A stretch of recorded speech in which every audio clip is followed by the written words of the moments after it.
নমস্কার, কেমন আছেন সবাই? আশা করি সবাই খুব খুব ভালো আছেন। ইচ্ছার গল্প কথার নতুন আরেকটি পর্বে আপনাদের সকলকে অনেক অনেক স্বাগত জানালাম। আজকে 4th জুলাই, আজকে আমেরিকার স্বাধীনতা দিবস। এই সম্পর্কে আমি আগেই আরেকটি ব্লগ করেছি, আমি ব্লগটি আই বাটনে আর ডেসক্রিপশন বক্সে লিঙ্ক দিয়ে রাখবো, চাইলে চেক আউট করতে পারেন। আর আজকে আমরা সকাল সকাল ব্রেকফাস্ট সেরে নিয়ে বেরিয়ে পড়েছি ইয়োসেমিটের উদ্দেশ্যে। এটা অবশ্য এখানকার একটা পপুলার ন্যাশনাল পার্ক। তাহলে চলুন যাওয়া যাক আর দেখি আমরা ওখানে কি কি পয়েন্ট চেক আউট করি। সঙ্গে থাকুন, দেখতে থাকুন। সকালে বেরোনোর সময় দেখলাম একদম ঝাঁ চকচকে সুন্দর রোদ উঠেছে। মনটা একটু খুশি হলেও এখন দেখছি দিন যত বাড়ছে তত গরমও বাড়ছে। এখন বাজে সকাল 11টা, আমরা বেরিয়েছিলাম 7:30টা। তো 7:30, তারপরেতে আমরা ওই 9টা নাগাদ একটা 15 মিনিটের ব্রেকফাস্ট ব্রেক নিয়েছিলাম। তো এখন আমরা ঢুকছি এই জাস্ট ইয়োসেমিটেতে। তো চলুন দেখাচ্ছি আপনাদের।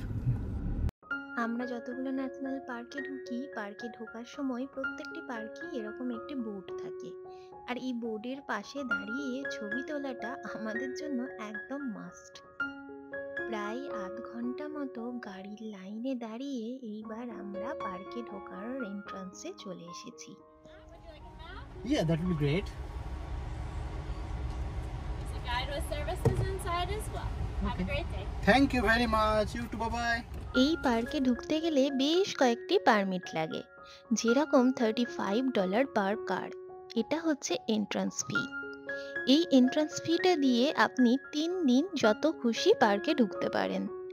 আবার পিক টাইম যেরকম মে মাস থেকে সেপ্টেম্বর মাসের মধ্যে এই পার্কে সকাল 6টা থেকে বিকেল 4টে পর্যন্ত এন্ট্রান্স নিতে গেলে $2 করে লাগে। তবে কারোর কাছে যদি অ্যানুয়াল পাস থাকে সেক্ষেত্রে আর $35 টিকিটটা লাগে না। তবে মে মাস থেকে সেপ্টেম্বর মাসের মধ্যে এখানে আসতে গেলে কিন্তু প্রায় 2-3 মাস আগের থেকে এই পারমিটটা কেটে রাখতে হয়, না হলে পাওয়া যায় না। আর এই পারমিটগুলো recreation.gov এই ওয়েবসাইটে গিয়ে করাতে হয়।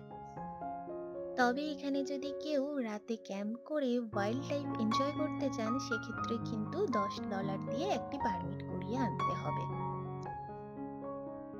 এখানকার কষ্টকর যে হাইকগুলো আছে তার মধ্যে অন্যতম হলো হাফ ডোম। এই হাফ ডোমে যদি হাইকিং করতে হয় তাহলে ফিটনেস সার্টিফিকেট আনাটা একদম মাস্ট, আর তার সাথে $10 দিয়ে একটি পারমিটও করাতে হবে। তবে প্রতিদিন 300 থেকে 350 বেশি হাইকার্স ওনারা হাফ ডোমে অ্যালাউ করেন না। হাফ ডোম এরকম নামকরণের কারণ হচ্ছে, যদি পাহাড়টিকে খুব ভালোভাবে দেখা যায় তাহলে দেখতে পাবেন এই পাহাড়টি পুরোপুরি ডোমাকৃতি নয়, হাফ ওভাল শেপ, সেই জন্যই এইরকম নামকরণ। এখন আমরা যে রাস্তাটার মধ্যে দিয়ে যাচ্ছি এটা হচ্ছে এখানকার টানেল ভিউ। এই ইয়োসেমিতে পার্কটার অন্যতম একটি প্রধান বৈশিষ্ট্য হচ্ছে এখানে অনেক টানেল আছে, আর টানেলগুলো দেখতে অনেকটা এইরকম। এই যে টানেলটা দেখছেন, আসলে এটা একটি বড় পাহাড়, সেই পাহাড়ের মধ্যে এরকম টানেল করে রাস্তা তৈরি করা হয়েছে যাতায়াতের জন্য। তবে এই মে মাস থেকে সেপ্টেম্বর মাসের মধ্যে এখানে এলে এইখানে যে ঝর্ণাগুলো আছে সেগুলোতে জল দেখা যায়, তারপর ঝর্ণার জল শুকিয়ে যায়। এই যে পার্কটা, এটা সামারে একরকম সৌন্দর্য, জল ভর্তি ঝর্ণা, চারিদিকে সবুজ, অপূর্ব একটা সৌন্দর্য। আবার ঠিক তেমনই যদি শীতকালে এই পার্কটিতে আসা যায়, দেখা যাবে চারিদিক বরফে ঢেকে গেছে, শুধু সাদা আর সাদা। তবে সেই সৌন্দর্যটাও আশা করি একটা আলাদা রকমই অনুভূতি দেবে। তবে অন্যান্য দিনের তুলনায় আজকে কিন্তু গরমটা বেশ তীব্র পড়েছে, মাথার উপরে সূর্য মামা একদম জ্বলজ্বল করে জ্বলছে। যাই হোক, এখন আমরা যেখানে আছি, এই যে ঝর্ণাটা দেখতে পাচ্ছেন এইটার নাম হচ্ছে ব্রাইট ফেল। এইরকম নামকরণের কারণ হচ্ছে, দেখুন উপরে পাহাড় থেকে যে জলটা পড়ছে সেটা সেই ব্রাইডের মাথার যে ভেলটা থাকে চারিদিকে ছড়ানো, পুরো সেই রকম দেখতে লাগছে। এই যে ন্যাশনাল পার্কটা, এখানে প্রচুর ঝর্ণা আছে, কিন্তু কোনো ঝর্ণা দেখতে গেলে প্রায় 350টা সিঁড়ি উঠতে হবে, তো কোনো ঝর্ণা দেখতে গেলে বেশ কষ্টকর একটা হাইক করতে হবে। যেটা আমাদের জন্য একদমই পসিবল ছিল না।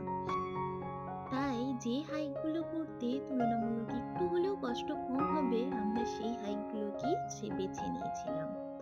এই যে দূরে যে ঝর্ণাটা দেখতে পাচ্ছেন, এইটার নাম হলো ইয়োসেমিতে ঝর্ণা। এর আবার দুটো ভাগ আছে, লোয়ার ইয়োসেমিতে অ্যান্ড আপার ইয়োসেমিতে। আমরা লোয়ার ইয়োসেমিতে ঝর্ণাটাই দেখেছিলাম, কারণ আপার ইয়োসেমিতে ঝর্ণাটা মানে দেখতে পাবেন ওই যে ঝর্ণাটার উপরের পাটটা, ওইখানে উঠতে হবে হাইক করে করে, তাই সেটা যথেষ্টই কষ্টসাধ্য ছিল। তাই লোয়ার ইয়োসেমিতেটা সহজ ছিল বলে আমরা ওখানে বেশ কিছুক্ষণ জলে পা ডুবিয়ে বসেছিলাম। প্রচন্ড গরম পড়েছিল আর বরফ গলা একদম ঠান্ডা জলটায় বেশ ভালো লাগছিল। এখন আমরা যে জায়গাটায় আছি সেটা হলো ইয়োসেমিতে ভ্যালি। এই ভ্যালিটা চারিদিকটা পাহাড় দিয়ে ঘেরা আর মাঝখানে একদম সবুজ রঙের মাঠ গাছপালা, এত অপূর্ব লাগছিল সত্যি।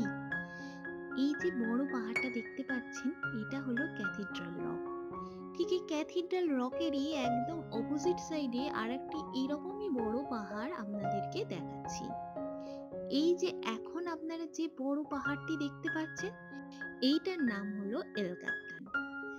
আমরা ম্যাপ দেখে অনেকটাই কষ্ট করে দুটো পাহাড়কে ডিফারেন্সিয়েট করতে পেরেছিলাম। এখন ওই সন্ধ্যে 7টার মতো বাজে। আকাশে রোদ দেখে ভাবছেন তো, এখানে সামারে সন্ধে হয় ওই রাত 9টা 9:30টার দিকে। আর এখন আমরা ফিরে যাচ্ছি আমাদের হোটেলে। তাহলে বন্ধুরা, আজকের ব্লগটি এখানেই শেষ করছি। আমাদের এই ইয়োসেমিতের প্রথম পর্ব আপনাদের কেমন লাগলো তা আমাদের লিখে জানাতে ভুলবেন না। আপনাদের কোনো প্রশ্ন থাকলে তা আমাদের লিখে জানান, আমরা আমাদের সাধ্যমতো উত্তর দিতে চেষ্টা করব। আর আমাদের এই ব্লগগুলো যদি আপনাদের ভালো লেগে থাকে, তাহলে আমাদের পাশে থেকে আমাদেরকে আরো উৎসাহিত করুন। ভালো থাকবেন। আজকে এই পর্যন্ত। নমস্কার।